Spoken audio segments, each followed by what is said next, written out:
Pemirsa, warga negara Indonesia yang berada di Afghanistan akhirnya dipulangkan ke tanah air.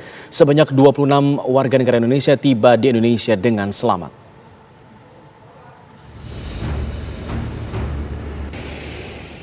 Pesawat TNI Angkatan Udara lepas landas dari Bandara Hamid Karzai di Kabul, ibu kota Afghanistan pada Jumat lalu.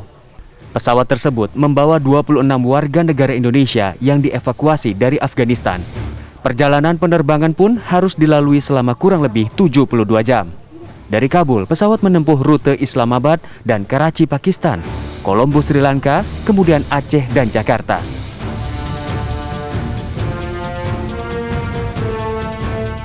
Pesawat mendarat di Halim Perdana Kusuma, Jakarta Timur, Sabtu kemarin. Seluruh warga negara Indonesia berjumlah 26 orang yang kita evakuasi, semua dalam kondisi baik. Satu catatan, satu diplomat dalam kondisi kurang sehat, non-COVID, dan akan segera dilakukan perawatan. Selain WNI, dalam misi evakuasi ini ikut juga 5 warga negara Filipina yang memang pemerintahnya meminta bantuan untuk ikut diangkut dalam misi evakuasi Indonesia. Perubahan peta politik di Afghanistan setelah kemenangan Taliban membuat sejumlah negara menarik staf kedutaannya dari sana sementara waktu. Selain Indonesia, Amerika Serikat, Denmark, Inggris, Prancis hingga Norwegia juga sudah mengevakuasi warganya dari Afghanistan.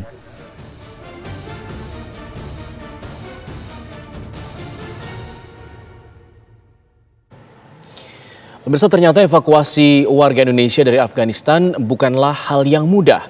Kementerian Luar Negeri harus berkoordinasi dengan berbagai pihak serta upaya diplomatik intensif demi lancarnya proses evakuasi tersebut. Berikut penjelasan dari Menteri Luar Negeri Republik Indonesia, Retno Marsudi, tentang kerja keras dalam waktu singkat di balik misi evakuasi warga Indonesia dari Afghanistan dalam program Kabar Petang. Assalamualaikum Ibu Retno. Waalaikumsalam, selamat sore Mbak Sarah. Selamat sore. Ibu Menteri, bagaimana dengan 26 warga negara Indonesia saat ini kondisinya setelah dievakuasi?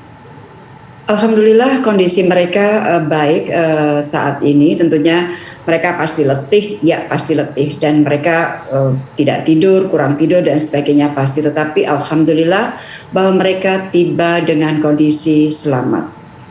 Iya, bagaimana sebenarnya akhirnya bisa mendapatkan izin untuk mendarat? Karena prosesnya juga tidak mudah. Ibu Menteri juga kabarnya harus berhari-hari begadang terlebih dahulu hingga akhirnya bisa mengevakuasi 26 warga negara Indonesia.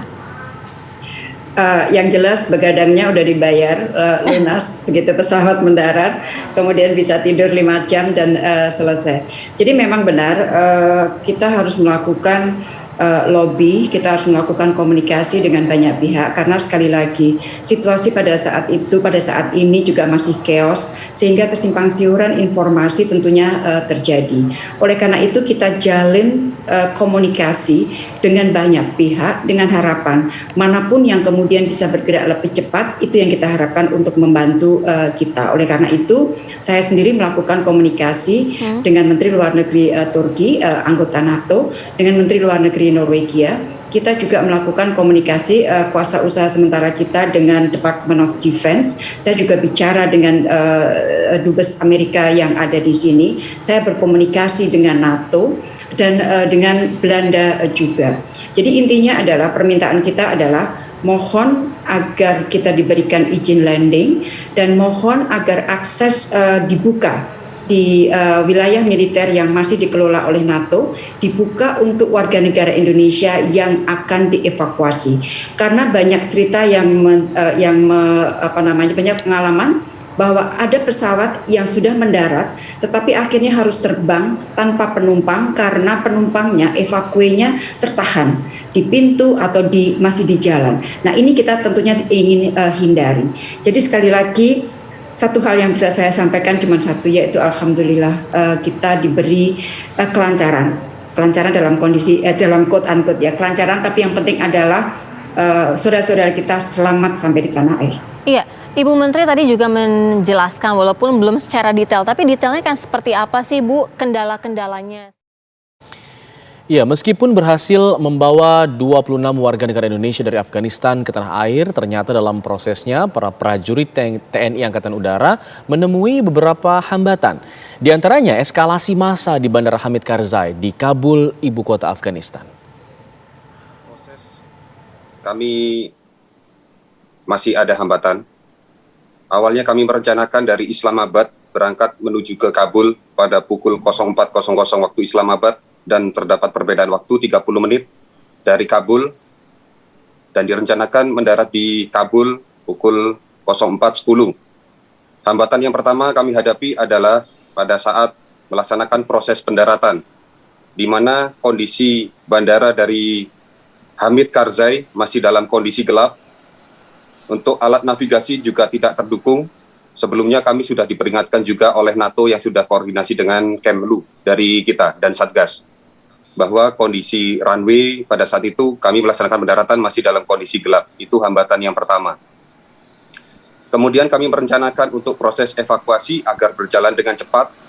Pada saat proses evakuasi, kami mengantisipasi untuk kecepatan sehingga kami tidak mematikan salah satu engine. Salah satu engine pesawat di sebelah kanan tidak kami matikan. Sehingga apabila untuk kita melaksanakan evakuasi agar bisa berjalan lebih cepat. Demikian. Kemudian dari pihak WNI sendiri yang melaksanakan pergeseran dari KBRI menuju ke bandara juga terjadi penghadangan saat itu, Mas. Sehingga apa yang kami rencanakan pada saat take off kembali dari Kabul, kami prediksi 05.30 dalam kondisi masih gelap, sehingga kita harus mundur, Mas.